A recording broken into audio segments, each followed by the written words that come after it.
Oke, bismillahirrahmanirrahim. Assalamualaikum warahmatullahi wabarakatuh. Perkenalkan, nama saya Mimi Azimi, NIM 204231188. Di sini saya akan menjelaskan kembali mengenai jurnal yang saya pilih, yakni faktor-faktor yang menyebabkan melemahnya nilai tukar mata uang rupiah terhadap nilai tukar mata uang asing.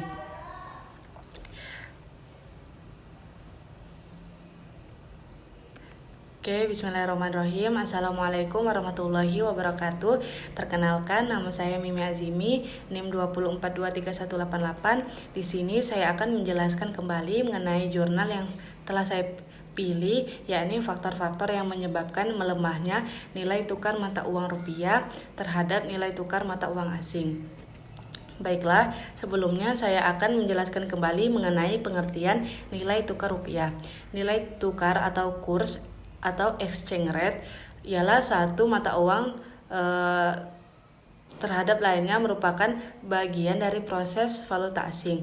Nah, nilai tukar di sini merupakan jumlah mata uang dalam negeri yang harus dibayarkan untuk memperoleh satu unit mata uang asing.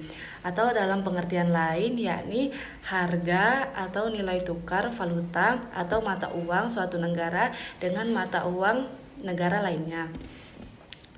Nah, naik turunnya nilai tukar dari mata uang atau kurs valuta asing sangat bisa terjadi dengan berbagai macam cara, yakni bisa dengan cara dilakukannya secara resmi oleh pemerintah dari suatu negara yang menganut sistem managed floating exchange rate, atau bisa juga karena tarik-menariknya kekuatan penawaran dan permintaan di dalam pasar atau market mechanism, dan lazimnya perubahan nilai tukar mata uang tersebut bisa sangat terjadi karena 4 kemungkinan. Yang pertama ialah dapat terjadi karena tingkat dari inflasi. Inflasi di sini merupakan suatu proses meningkatnya harga-harga secara umum dan terus menerus.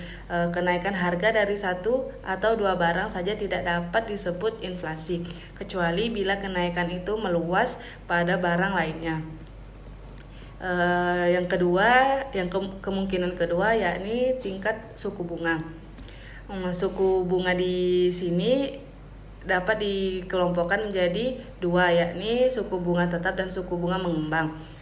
Suku bunga tetap adalah suku bunga pinjaman tidak berubah sepanjang masa kredit, sedangkan suku bunga mengembang adalah suku bunga yang berubah-ubah selama masa kredit berlangsung dengan mengikuti suatu kurs referensi tertentu seperti misalnya LIBOR, di mana cara perhitungannya dengan menggunakan sistem penambahan margin terhadap kurs referensi. Nah, faktor-faktor yang mempengaruhi suku bunga besar kecilnya penetapan suku bunga dipengaruhi oleh beberapa faktor berikut, antara lain kebutuhan dana, persaingan, kebijaksanaan dari pemerintah, target laba yang diinginkan, jangka waktu, kualitas jaminan, reputasi perusahaan, produk yang kompetitif, hubungan baik, serta jaminan pihak ketiga. Selanjutnya yakni jumlah uang beredar atau biasa disingkat dengan JUB. Nah, jumlah uang beredar di sini adalah uang yang beredar di tangan masyarakat. Jumlah uang beredar atau JUB merupakan penawaran uang yang beredar di tangan masyarakat, atau jumlah uang beredar JUB merupakan penawaran atau uang money supply dalam arti sempit atau narrow money. Yang terakhir yakni pendapatan nasional. Nah, dalam menghitung pendapatan nasional bruto, nilai barang dan jasa yang dihitung dalam pendapatan nasional hanyalah barang dan jasa yang diproduksikan oleh faktor-faktor produksi yang dimiliki oleh warga negara dari negara yang pendapatan nasionalnya dihitung. Selanjutnya saya akan menyimpulkan dari jurnal tersebut penyebab lemahnya nilai tukar rupiah yakni tingkat inflasi, tingkat suku bunga, ekspor dan impor, serta jumlah uang beredar. Nah, nilai inflasi di Indonesia mengalami fluktuasi atau mengalami perubahan yang bervariasi. Tingkat suku bunga dari BI Rate Indonesia selama tahun 2000 sampai dengan tahun 2010 menunjukkan tren yang menurun, yakni selama tahun 2010 sampai dengan selama tahun 2000 sampai dengan 2010 memiliki nilai rata-rata sebesar 10,32% dengan nilai minimum sebesar 6,5%. Nah, dan nilai maksimum sebesar 17,62%. Penelitian menunjukkan bahwa nilai rata-rata jumlah uang beredar di Indonesia selama tahun 2000 sampai dengan 2010 sebesar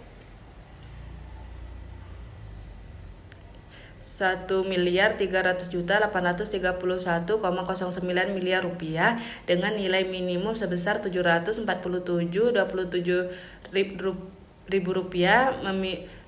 ribu miliar rupiah yang terjadi pada tahun 2000 dan nilai tertinggi sebesar 2.471.206 miliar rupiah terjadi pada tahun 2010.